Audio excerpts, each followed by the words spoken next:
Welcome to the Slop Temple. We pray this video helps.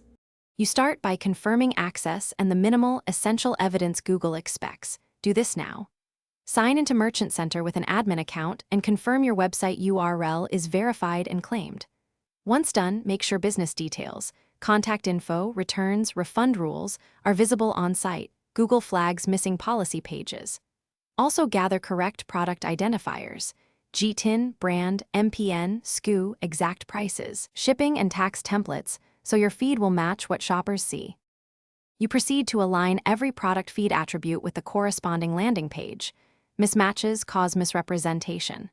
Crawl a sample of pages and compare title, price, availability, and images to what your feed sends.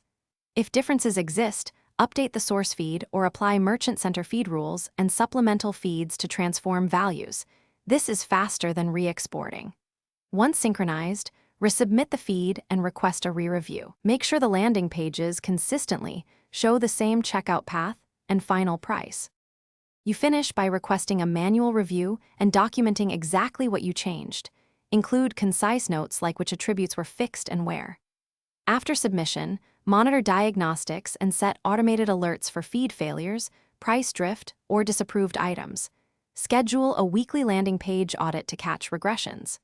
If the re-review is denied, escalate via Merchant Center support and supply screenshots, change logs, and proof of shipping and returns.